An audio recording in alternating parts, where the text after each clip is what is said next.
Pues lo primero que me gustaría decir es que pues, el otro día descubrí que precisamente escuchando el aula pasada, que tenemos dos volúmenes, uno el de YouTube y otro el del ordenador o el del móvil. Si subimos solo el del ordenador o el del móvil se oye bajo. Hay que subir el de YouTube. Por eso lo he querido decir y dejarlo grabado, porque fue un descubrimiento del otro día y yo no lo sabía. Y por eso lo quiero decir. Cada día más y mejor. Sí, yo creo que cada día... Yo creo que cada día hacemos aulas más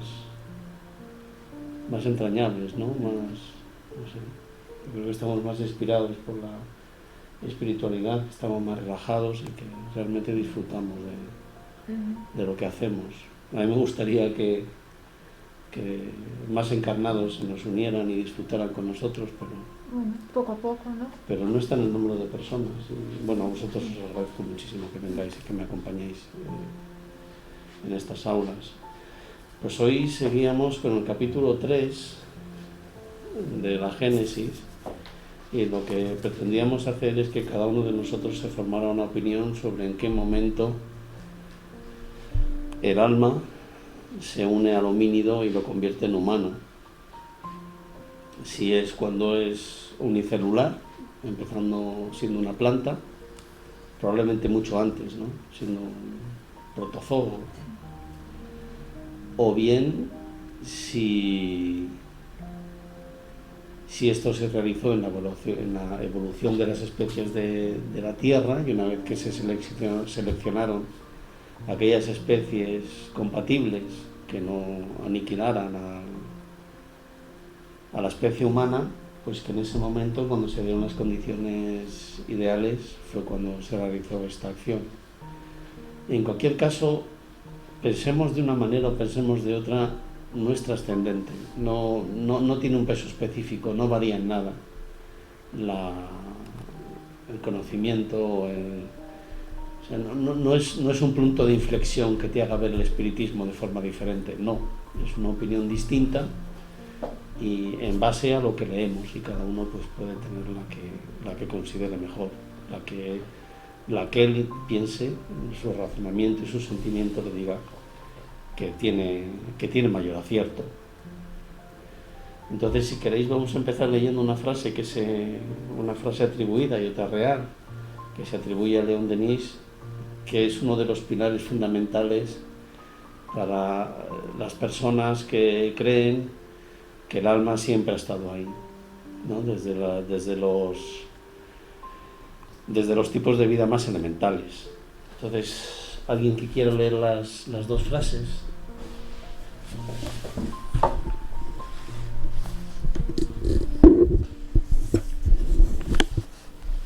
Frase atribuida a León Denis. El alma duerme en la piedra, sueña en el vegetal, se agita en el animal y despierta en el hombre. La frase real sería: en la planta la inteligencia dormita, en el animal sueña. Solo en el hombre despierta, se conoce, se posee y se hace consciente.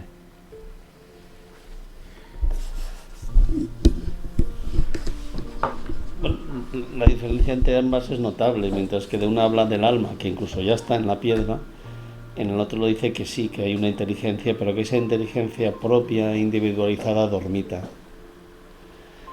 Y que se hace patente o se hace consciente en el hombre, no en el homínido, en el hombre ya.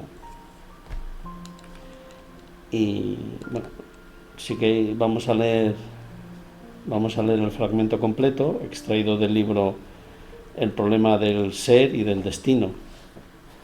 ¿Quién lo quiere leer?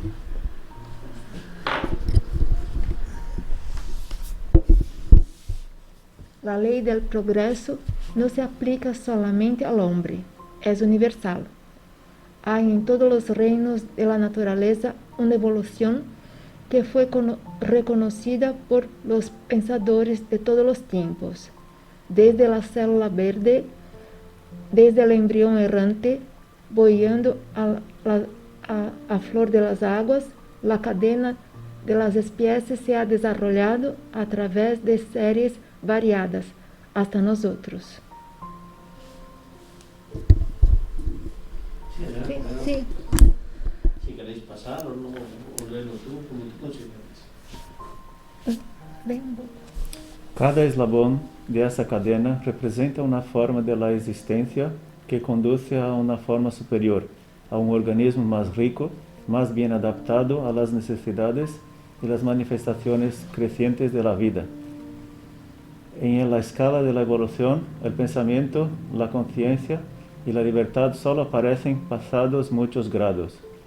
En la planta, la inteligencia dormita, en el animal sueña, solo en el hombre despierta, se conoce, se posee y se vuelve consciente.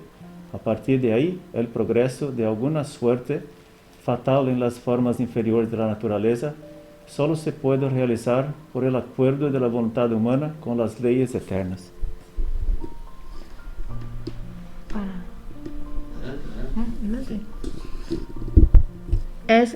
Es por el acuerdo, por la unión de la razón humana con la razón divina, que se identifican las obras preparatorias del reino de Dios, o sea, del reino de la sabiduría, de la justicia, de la bondad, de todo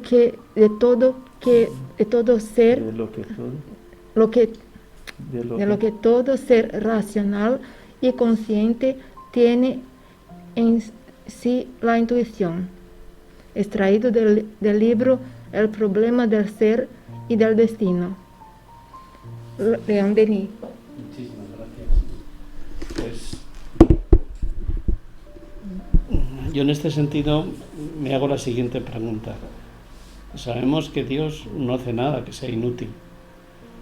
Yo me pregunto, sin tener respuesta, ¿qué utilidad tendría que el alma estuviera en un ser unicelular, incapaz de ser responsable de sus actos? ¿Sabes? ¿Qué utilidad tendría eso? Pues yo no la encuentro. Entonces es una reflexión que yo me hago. Por otro lado, si pensamos, por ejemplo, en los animales, ¿cuál sería el mayor grado evolutivo de un animal, por ejemplo? Los más inteligentes, dices, los que tienen una intuición más inteligente. Pues mira, las orcas, es impresionante lo que hace ese animal, para cazar, impresionante. ¿Y cuál sería la evolución de una orca, por ejemplo? La evolución de una orca, en su origen, es la misma que la de todos nosotros, solo que luego se ramifican y se van adaptando cada uno de ellos al medio. Entonces unos tienen aletas, si salen, por ejemplo, los elefantes, las ballenas dicen que son mamíferos que salieron a la superficie y volvieron. Entonces pues las aletas esas se convierten, las patas se convierten nuevamente en aletas. Entonces cada uno de los animales en cada uno de los entornos de la Tierra se ha adaptado a las condiciones en las que vive. ¿Cuál es el más inteligente de todos? ¿Cuál es capaz de hacer las cosas más complejas? Pues los ratones se utilizan mucho en laberintos y tienen retentiva y aprenden también con esos ejercicios, y los monos, porque esos ejercicios que les ponen en entornos artificiales que normalmente no se les plantean en la naturaleza, son capaces de aprender. La cercanía con el hombre le hace aprender muchas cosas, porque el hecho de que conviva con el hombre también al animal le hace enfrentarse a retos nuevos. El vivir en un hogar, el tener un ritmo de vida. Y cuando Dios dice o los espíritus dicen que nosotros empezamos simples e ignorantes, sí. Porque yo imagino que mismo en la edad primitiva, por ejemplo, un hombre de las cavernas, existe esa expresión, aunque sea un homínio, ¿no? Homínido, Homínido no es simple, no. no es simple. No. Entonces yo Tendríamos imagino sí. que viene un poquito antes de ahí, Sí. no sé dónde exactamente, porque yo no tengo exactamente una opinión formada sobre eso, porque cuando yo he oído eso, ¿no? De la que venimos desde mineral y todo eso me pareció muy raro. Pero después, reflexionando, eso es un punto de vista totalmente, claro, punto de vista es mío, ¿no? Entonces, así, reflexionando, yo pienso, ¿dónde es este inicio simple e ignorante? Nos dice, lo vimos en el aula pasada, que en el momento en el que la inteligencia individualizada hace aparición, en ese instante que convive con el instinto, el hombre, ya no homínido, elige. Y elige seguir su instinto o seguir su inteligencia. Si sigue su instinto no se va a equivocar, porque el instinto está amparado para los espíritas por la espiritualidad superior, no se va a equivocar. Pero no hace uso de su libre albedrío. Y si no hace uso de su libre albedrío y no se equivoca, no evoluciona. Se equivoca, la equivocación le produce dolor, el dolor activa sus sentidos y aprende. Y una vez que ha aprendido, justo después viene el aprendizaje moral. Con lo cual llega un momento en que la inteligencia se equipara al instinto, que es capaz de, con su inteligencia, hacer cosas similares a los que hace el instinto. Sigue teniendo la intuición del instinto, pero se va apoyando cada vez más en su inteligencia. ¿En qué momento pasó eso? Pues en el homínido yo creo que en el momento en el que, es lo que yo opino, en el que el pulgar se colocó enfrente a los 4 dedos de la mano, porque eso le permitió sujetar, levantar un palo. Entonces ya no hacía las cosas solamente con su cuerpo, sino que tenía una herramienta, y ahí empezó a pensar en la utilidad de la herramienta. Luego ya tenía inteligencia, justo eso, es decir, se desarrolló hasta un punto tal que era capaz de utilizar cosas a su favor. Pero tú dirás, bueno, pero si las nutrias flotan en los ríos, se colocan una piedra en el pecho y golpean las conchas de las almejas hasta que las rompen y se las comen, también utilizan las herramientas. Efectivamente, han aprendido a utilizar herramientas, pero no en la forma en la que lo hace el hombre. Ellos lo han aprendido a través, las nutrias lo han aprendido a través de miles de años, pero se han quedado ahí. Probablemente si a una nutria, y eso sucede, la llevaras a un circo, estando próxima con los hombres, haría cosas distintas, aprendería, porque tiene esa capacidad de evolución. Pero no dejaría de ser de instinto, sería un instinto elevado a lo mejor a la máxima potencia.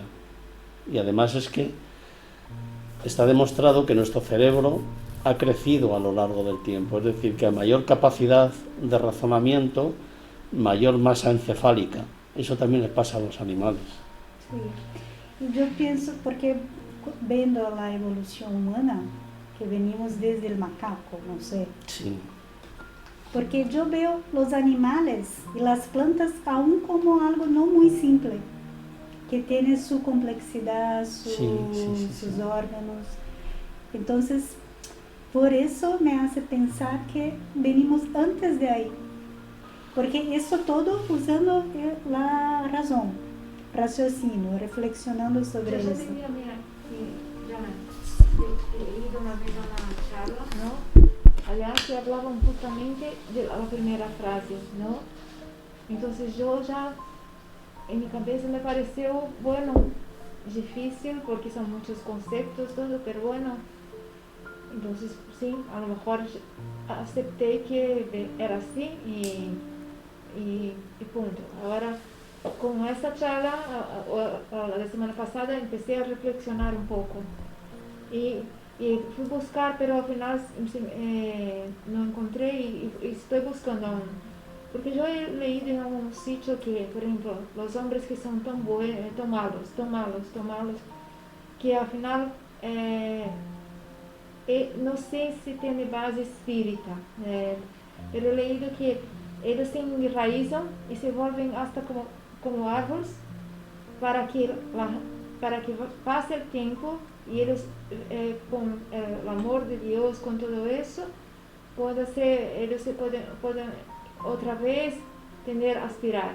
Es diferente de como vemos en el plano espiritual, pero me pareció cuando he visto la primera vez y he visto, bueno, fuimos roca, planta, no sé qué. Yo acepté porque me pareció que era como tú dices, muy complejo, la roca, la planta, tiene vida, no sé qué, que sí que me pareció que íbamos de graduación en graduación, ¿no?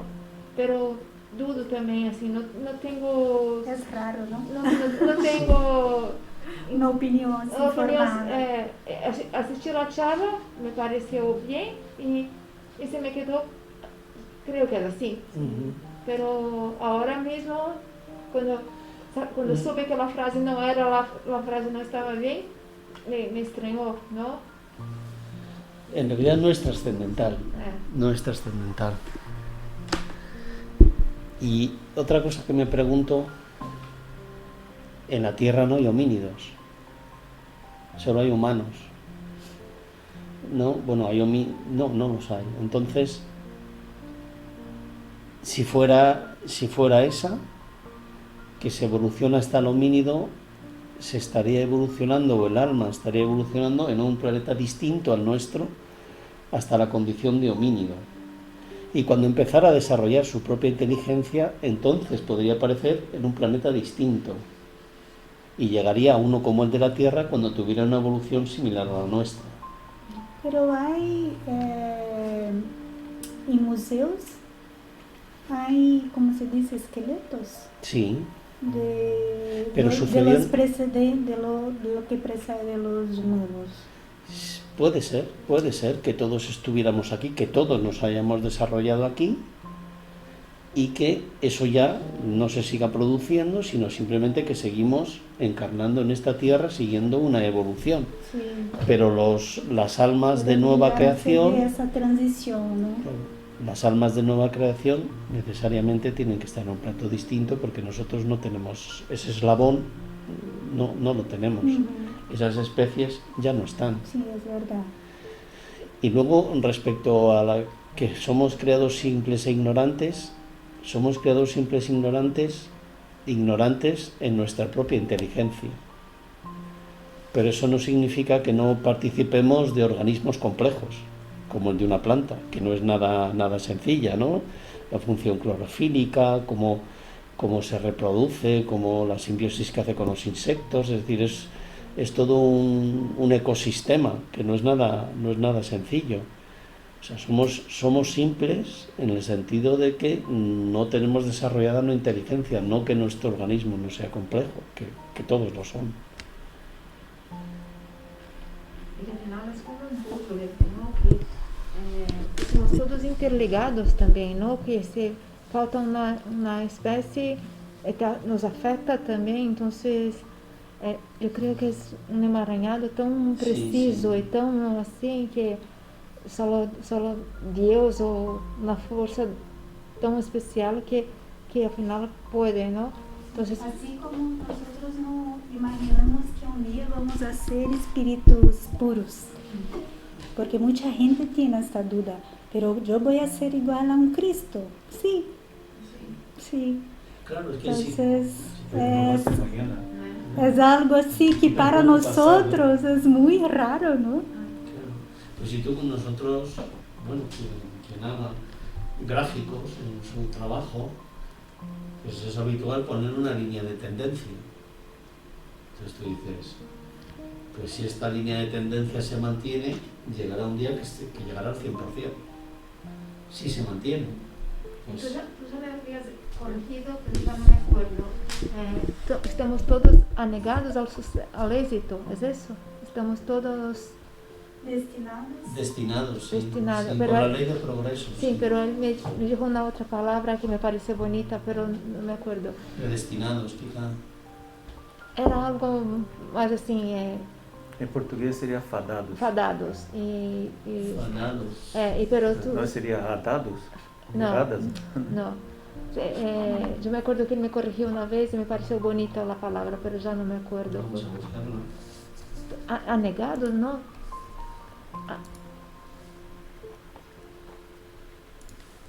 ¿Cómo se escribe? Fadados Fadado. con la F. F. Como se fosse A, F, F, A. D, A. B, A, Dado. A, destinado, 2. D, O. Condenados. Condenado. Sí, cuando uno está condenado al éxito, sí. Sí. Pero Eu não assisto essa palavra. No, es una palabra que tenía más fuerza, pero me parece predestinado. destinados o Pensar en ella, pensar en Ah. ella. bueno, a lo mejor pero yo creo que es eso, ¿no? Que una amiga mía siempre me decía eso, me parecía Llamados. sí, me parecía muy bonito que es eso, ¿no? Que Dios nos diera la condición de libre albedrío y que Él está siempre esperando que nosotros caminemos hacia Él, ¿no? De una manera o de otra, llevando nuestro tiempo y nunca nos poniendo, pero siempre nos haciendo caminar para llegar hacia Él, Claro. ¿no? Además, imaginaros que los espíritus puros fueran creados puros desde el inicio. ¿Cómo empatizarían con los que, No, aparte de que es injusto, cómo empatizarían con los que no somos creados como espíritus Sí. puros? ¿Cómo se pondrían en nuestro lugar? ¿Cómo podrían ayudarnos? No tendría sentido. sí, porque Luego tiene que ser el libre albedrío y nuestro destino. Y luego, yo creo que tiene que ser un regocijo enorme para toda la espiritualidad ver que vamos dando pasos hacia el bien y que esos pasos hacia el bien los damos porque queremos darlos. Yo creo que eso tiene que llenarles como el niño que empieza a dar sus primeros pasos, ¿no? Yo creo que para un padre tiene que ser tremendo. Primero condescendiente con el hijo que comete errores y luego una alegría tremenda cuando lo hace bien. sí. Vamos a leer un poquito más. Nota. La evolución de las especies de Darwin, no sé cómo se dice en español, para Sí, nosotros justo. Darwin, Sí, está muy bien dicho. y el espírita Russell Wallace fue contemporánea a la publicación del libro de los espíritus. Ahí tiene ahí, ¿no? Eso es lo que hablábamos el otro día, ¿no? Que Kardec era una persona muy docta, pues esto lo conocía y además le parecía razonable y lo incluyó en la Génesis. Uhum. Existe una interesante estrategia comparativa que ayuda a entenderlo mejor. Es compactar los 15.000 millones de años de existencia del universo conocido dentro del periodo de tan solo un año. ¿Cómo sería reducida a un año la historia de la aparición de esas diferentes formas de vida en nuestro planeta? 1 de enero. Formación del universo a partir de la gran explosión. A principios de mayo, formación de nuestra galaxia, la Vía Láctea. Desde septiembre surgen el sistema solar y la Tierra. A finales de septiembre surge la vida en la Tierra. 1 de octubre surgen bacterias y algas unicelulares. 19 de octubre, bacterias inician el proceso de fotosíntesis. 24 de noviembre, surgen los primeros seres vivos unicelulares poseedores de núcleo celular eucariontes. a finales de noviembre surgen los procesos sexuales en seres unicelulares. 1 de diciembre, hace 1.700 millones de años. 12 de diciembre, surgen las primeras plantas y animales pluricelulares. 16 de diciembre, seres pluricelulares se expanden rápidamente en la Tierra. 17 de diciembre, surgen los primeros seres animales invertebrados portadores de caparazón.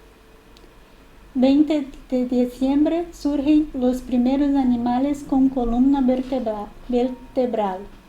21 de diciembre, surgen las primeras plantas terrestres, los pequeños anfibios abandonan los mares. 23 de diciembre, surgen las selvas de carbón mineral y surgen los primeros reptiles. 25 de diciembre, surgen los predecesores de los dinosaurios. 27 de diciembre, se desarrollan los primeros mamíferos a partir de los reptiles. 28 de diciembre, surgen las primeras aves. 29 de diciembre, apogeo de los dinosaurios. 30 de diciembre, extinción de los dinosaurios, inicio de la ascensión de los mamíferos y surgen los primeros primatas. 31 de diciembre, surgen los simios y antropoides, aparición de los primeros hombres. Ahí empieza con horas, ¿no? 21:40, surgen la África, el Australopithecus, el precursor del hombre, hace 3,5 millones de años. 22:50, uso de las primeras herramientas por el Homo habilis, la primera especie del género humano que vivió hace 2 millones de años. 22:57, surge el Homo erectus hace 1,8 millones de años. 23:56, surge al hombre de Neandertal de la especie Homo sapiens. 23:58, 40 segundos. surge el hombre, el Homo sapiens. Faltan 4 segundos, nace Jesús. 24 horas ahora, porque después empieza cada vez más ¿Qué os parece? a acelerar. Interesante. Muy interesante. Y además, mientras lo vas leyendo, lo vas viendo, Sí, ¿no? sí. Es como... Era muy lejos y de repente Sí. las cosas van pasando cada vez más rápido, ¿no? Sí. Más rápido. En los últimos 4 segundos... Estamos a 4 segundos la del era- nacimiento la era de Jesús. industrial, la era tecnológica, Todo eso. todo.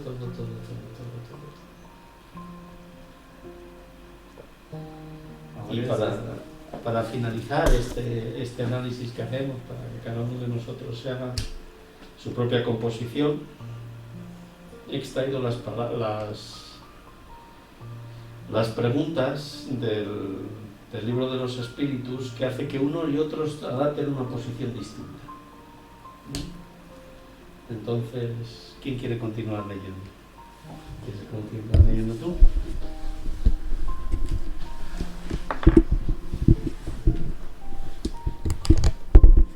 El libro de los espíritus, capítulo 11. Los 3 reinos. 1. Los minerales y las plantas. 2. Los animales y el hombre. 3. Metempsicosis. 597. Puesto que los animales tienen una inteligencia que les da cierta libertad de acción, ¿existe en ellos un principio independiente de la materia? Sí, y sobrevive al cuerpo. La contestación del espíritu, ¿no? ¿Este principio es un alma semejante a la del hombre? Y el espíritu contesta, sí, así lo queréis, también es un alma. Esto depende del sentido que se da a esta palabra, pero es inferior a la del hombre. Del alma de los animales y a la del hombre va tanta diferencia como del alma humana a Dios. Yo en en esta pregunta, lo hablábamos el otro día, le doy especial significado a que dice, si así lo queréis. Es decir, si vuestra capacidad de entendimiento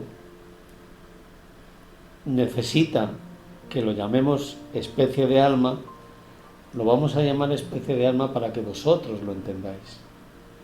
Pero le dice, pero tener en cuenta la diferencia que hay entre esa especie de alma, que lo denominamos así, por nuestra necesidad que tenemos de catalogarlo todo, de ponerle el nombre, de medirlo, que no por otro motivo.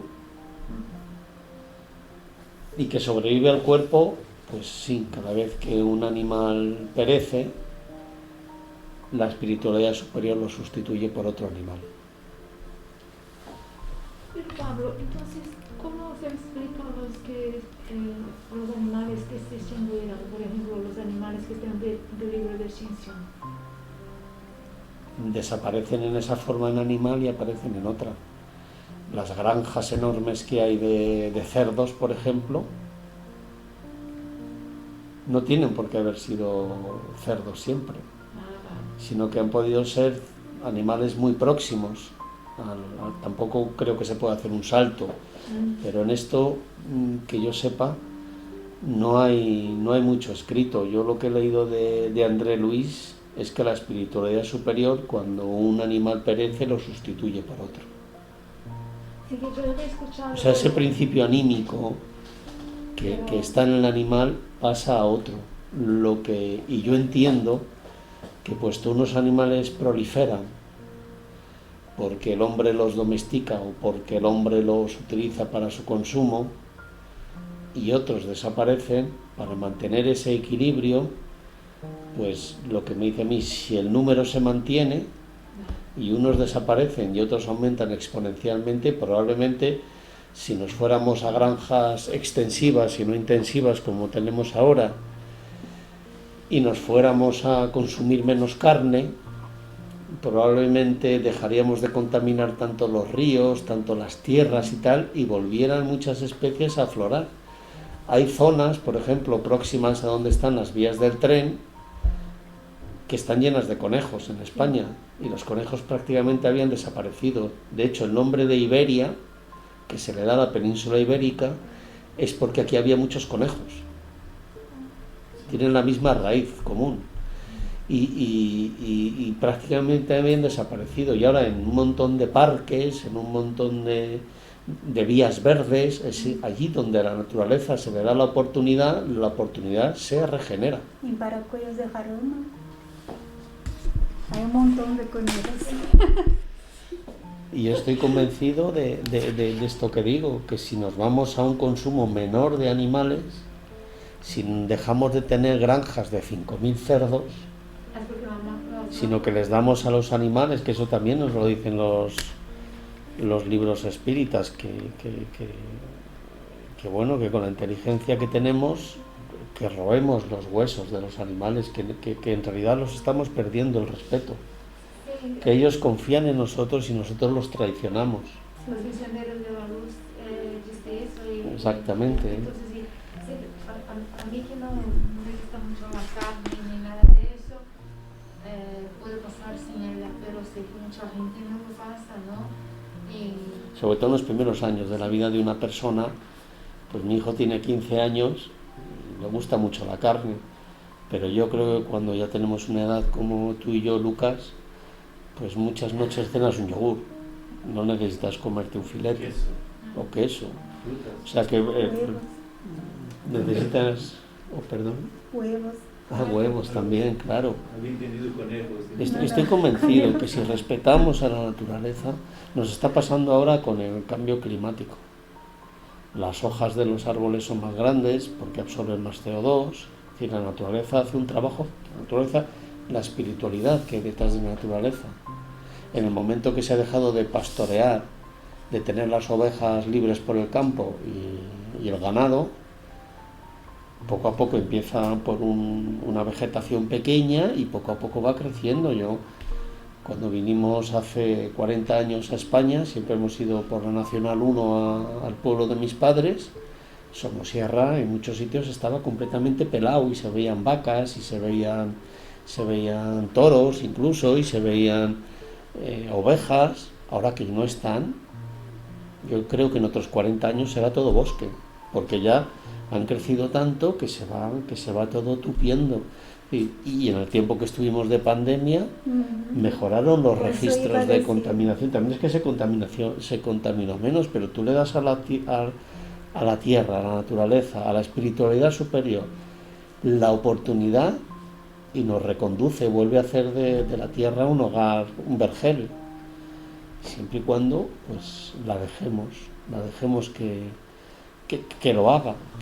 Entonces, si hacemos un abuso tan grande de los animales, si los perdemos completamente el respeto, que no les dejamos ni siquiera la poca vida que tienen, porque un cerdo se le sacrifica con 8 meses, que es un bebé. Yo he estado en un matadero de cerdos y son bebés. Tú los ves y te das cuenta que es un cachorro. Pues si llegamos a esos extremos, por ganar un poquito más por el kilo del pobre animal, pues estamos siendo despiadados, y son unos seres que Dios los ha puesto en nuestro lado para que cuidemos de ellos, porque nosotros somos un ser inteligente y ellos no. Que también me preocupa mucho cuando es que el desperdicio de la comida que se tiene hoy en día es impresionante. Sí.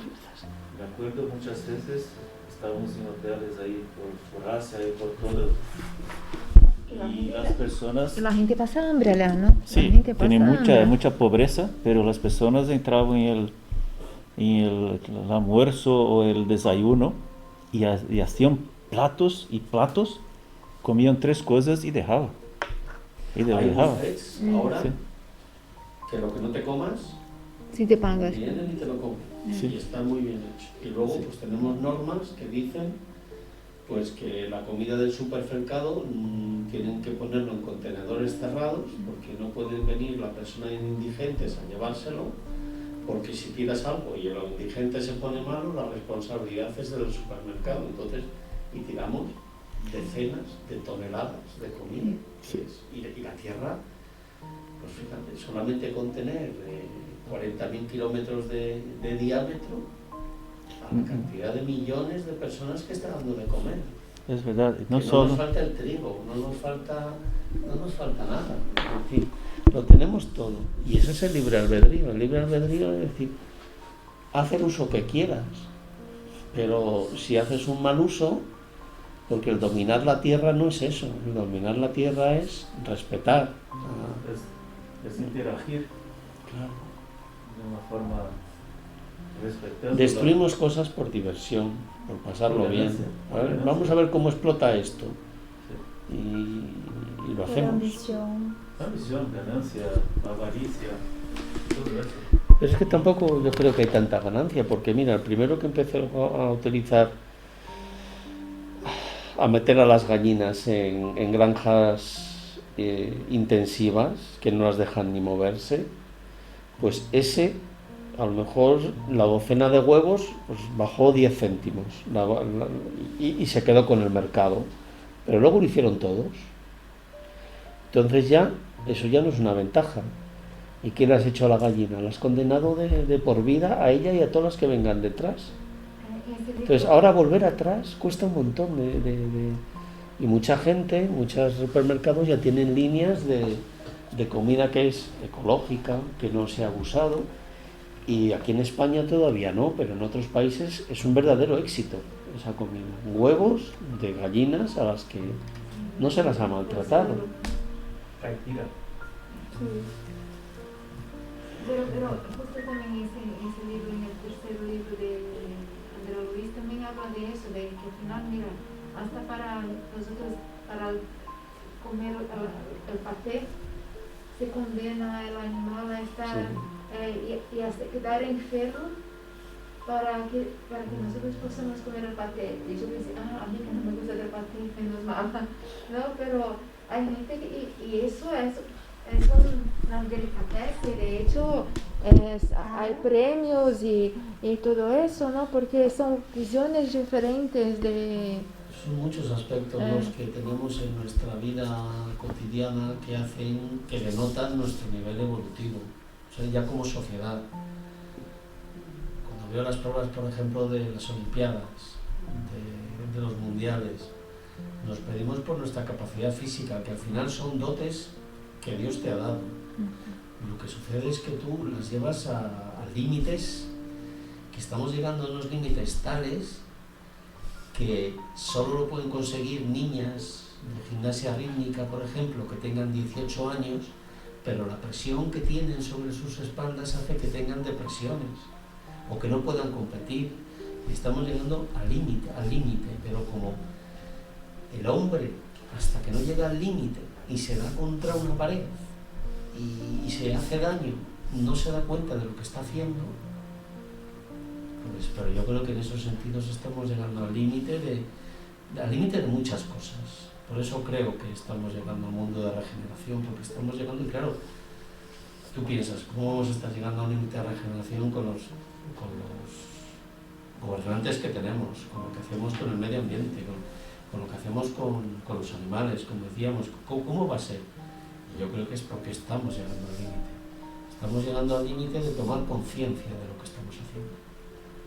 Yo creo que eso será el punto de inflexión. Mirad, os invito a que hagamos una cosa. Como es el tercer aula, aunque no tenemos prisa, que dedicamos a este tercer capítulo, ¿os parece que leamos las cosas del tirón? Sí. Y hablamos después. Y hablamos en los minutos que nos queden. Sí. Pues vamos con la 606. Con la 607, ¿no? 606. Ah, 606, perdón. ¿Quién quiere leerlo? Bien. Bianca, ¿tú lo quieres leer? Sí. Adelante. 606. ¿De dónde toman los animales el principio inteligente que constituye la especie particular de alma de que están dotados? Del elemento inteligente universal. La inteligencia del hombre y la de los animales dimanan pues de un principio único, sin duda alguna, pero en el hombre ha experimentado una elaboración que la hace superior a la que el animal, a la que anima al bruto. Esto aquí no lo explica, pero nosotros ya lo hemos estudiado. El animal tiene instinto, el hombre tiene inteligencia. 607. Se ha dicho que el alma del hombre en su origen es el estado de infancia en la vida corporal que apenas destella su inteligencia y que se ensaya en la vida. 190. ¿Dónde pasa? ¿Perdón? No, que 190 es, si quieres leer esa pregunta para aumentar. ¿Dónde pasa el espíritu por esta primera fase? En una serie de existencias que precede al período que llamáis humanidad. Parece pues que el alma ha sido el principio inteligente de los seres inferiores de la creación. ¿No hemos dicho que todo se encadena y tiene a la unidad de la naturaleza? En esos seres que estáis muy lejos de conocerlos en su totalidad, se elabora el principio inteligente. Se individualiza poco a poco y se ensaya en la vida, como hemos dicho. Este es, hasta cierto punto, un trabajo preparatorio como el de la germinación, después del cual el principio inteligente experimenta una transformación y se convierte en espíritu. Esto me parece fundamental. Se convierte en espíritu cuando aparece el principio inteligente, no antes. Entonces empieza para él el período de la humanidad y con él la conciencia de su porvenir, la distinción del bien y del mal y la responsabilidad de sus actos. Como después del período de la infancia viene el de la adolescencia, luego la juventud y el fin de la edad madura. Por lo demás, nada de humillante tiene este origen para el hombre.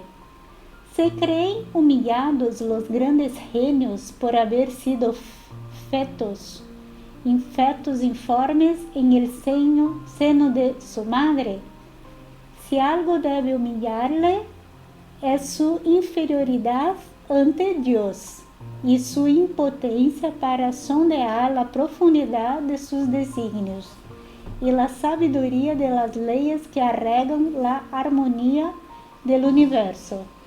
En esa admirable armonía que hace que todo sea solidario en la naturaleza, reconocer la grandeza de Dios, creer que Él haya podido hacer algo sin objeto y crear seres inteligentes sin porvenir. Sería blasfemar de su bondad que se extiende a todas sus criaturas. Yo que lo destaco de este texto es que no debemos arrepentirnos porque somos muy dados a flagelarnos. Entonces, puestos a arrepentirnos, por eso también creo que el espíritu aparece en ese momento y no antes, ¿no? En el momento que aparece la inteligencia. Porque aunque más adelante nos va a decir que olvidamos ese periodo preinteligente individualizada, pero somos tan dados a culparnos de todo y nos vienen tantas veces, y hablo por mí mismo, tantas cosas a la mente, seguramente intuidas, que de episodios de nuestra vida del que nos arrepentimos, que además nos hacen caer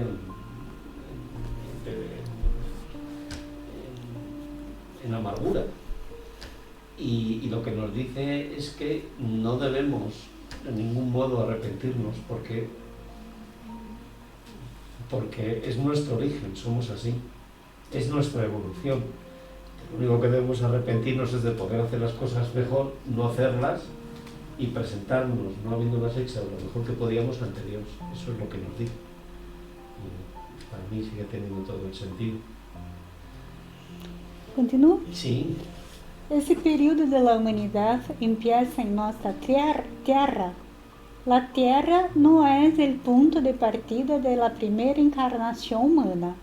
El período de la humanidad empieza generalmente en mundos más inferiores aún, lo cual, sin embargo, no es una regla absoluta, y podría ser que un espíritu desde su principio humano fuese apto para vivir en la Tierra. Ese caso no es frecuente y constituye más bien una excepción. Se explica por sí mismo. Yo creo que podemos continuar con la última pregunta. 609. Una vez entrado en el periodo de la humanidad, el espíritu conserva vestigios de lo que era anteriormente, es decir, del estado en que se encontraba en el periodo que podría llamarse prehumano. Según la distancia que separa los dos periodos y el progreso realizado durante algunas generaciones, puede haber un reflejo más o menos pronunciado del estado primitivo, porque nada se verifica en la naturaleza por transición brusca. Siempre existen eslabones que ligan las extremidades de la serie de seres y acontecimientos, pero semejantes vestigios se borran con el desarrollo del libre albedrío. Los primeros progresos se realizan lentamente, porque no están aún secundados por la voluntad, y siguen una progresión más rápida a medida. Y menos mal que se borra, porque si nos acordáramos nos haríamos daño. Bueno, aquí simplemente... Conclusión. Sí, es una conclusión que he puesto yo, pero es simplemente extraído cosas, ¿no? Si quieres leerlo también. ¿Leemos o no? Sí. El principio inteligente se individualiza y se transforma en el espíritu, dando comienzo a la humanidad. Página Pregunta 607. pregunta 607, ¿no? 607. Cualquier recuerdo del período prehumano se pierde con el desarrollo del libre albedrío. Pregunta 609. Así lo queremos, poder llamar especie de alma a de los animales si tenemos en cuenta que no es comparable al de la humanidad. Pregunta 597. Pues con esto concluimos este análisis, que yo creo que es bueno hacerlo y que bueno, lo hemos querido hacer entre todos, está muy bien.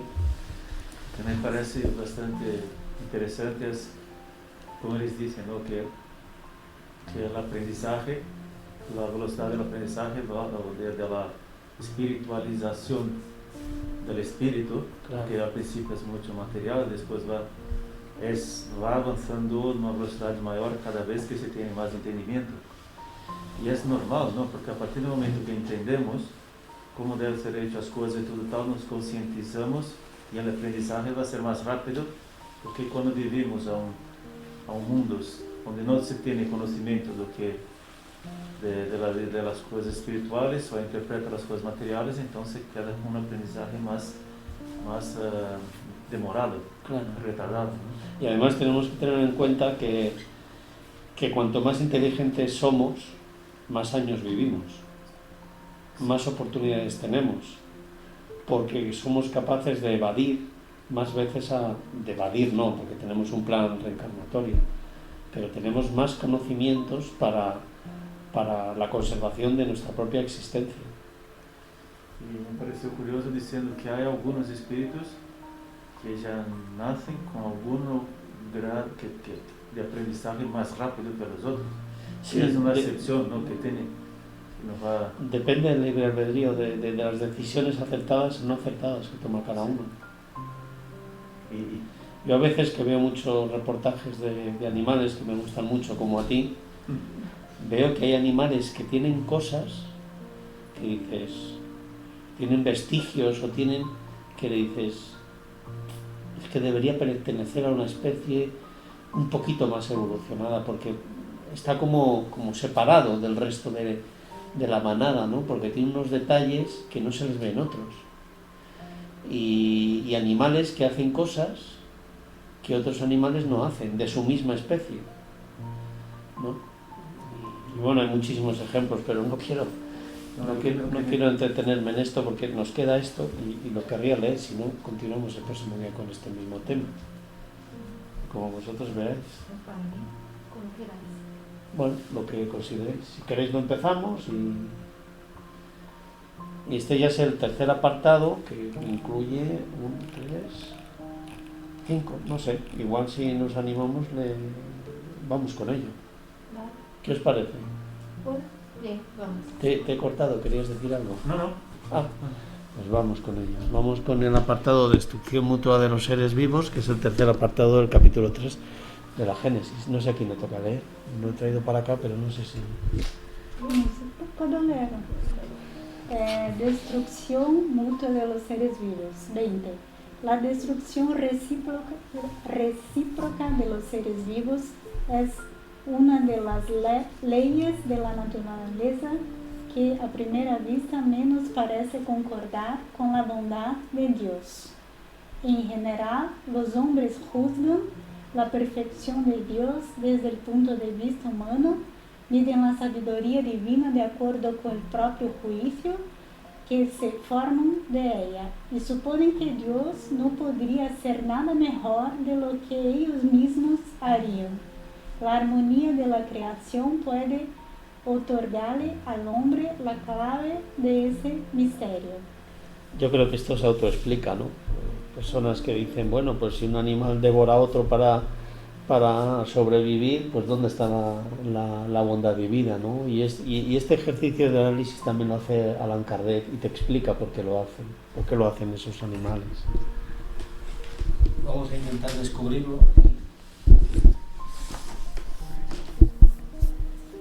21. El cuerpo se consume en ese trabajo, pero el espíritu no se gasta. Por el contrario, sale del cuerpo cada vez más fuerte, más lúcido y con mayor aptitud. Dios debe ser infinitamente justo y sabio. Por lo tanto, busquemos en todo su justicia y su sabiduría y inclinémonos ante aquello que supere nuestro entendimiento. Es decir, lo que nos está diciendo es el punto anterior, en lugar de juzgar a Dios de por qué un animal devora a otro, pensemos que si Dios es eternamente bueno, justo y sabio y caritativo, pensemos que tiene una razón que no comprendemos todavía, luego no juzguemos. O sea, no juzguemos al prójimo y mucho menos a Dios. Vamos a ver si nuestro propio raciocinio nos dice por qué eso sucede así. No, y la propia cadena alimenticia ya es un ejemplo de eso. Sí, pero muchas personas no se entretienen a pensar eso. Dicen, no, imagínate eso es que maldad, eso es... Que los osos tuviesen 20 cachorros, o los leones, de todo, y bueno, iban a comer todos los Claro. otros. Entonces los otros que van a ser presas, van a alimentar otras, tiene que ser mayor número para poder, y empieza desde los pequeñitos hasta los mayores, ¿no? Entonces los Eso. mayores tienen uno u otro como mucho, en cuanto los otros tienen un ciclo de reproducción más rápido, además de dar más cachorros muchas veces, ¿no? Pues vamos a ver a qué conclusión llega Kardec, qué es lo que piensa Kardec y por qué esas cosas suceden. 22. Una primera utilidad que se presenta de esa destrucción, utilidad puramente física, por cierto, es la siguiente. Los cuerpos orgánicos solo se conservan en el auxilio de las materias orgánicas, pues solo ellas contienen los elementos nutritivos necesarios para su transformación. Como los cuerpos, instrumentos de acción del principio inteligente, necesitan ser renovados constantemente, la providencia hace que sirvan para su mutuo mantenimiento. Es por eso que los seres se nutren unos del otro. Pero entonces es el cuerpo el que se alimenta del cuerpo. Eso es. Lo hace porque los nutrientes que necesita un animal están en el cuerpo de otro animal. Nosotros podemos planteárnoslo porque, claro, pues nosotros podemos buscar alimentos alternativos y aún así hay controversia. Si no comiendo carne obtienes todo lo que necesitas. Yo he leído artículos en ese sentido y bueno, yo no soy vegetariano pero hay controversia sobre eso, si no sería bueno de vez en cuando comer un filete. Es verdad que al final la gente siempre tiene dos puntos de vista y que trabajan para más bien, que no que aquí el ser humano tiene que comer la carne, otros que no. Sí, hasta en el plano espiritual ya hubo peleas por eso, por los entendimientos, ¿no? Eso. ¿no? Nuestro hogar o algo así, los cientistas, Sí. ¿no? Y los que no necesitaban tanto, otros que necesitaban, ¿no?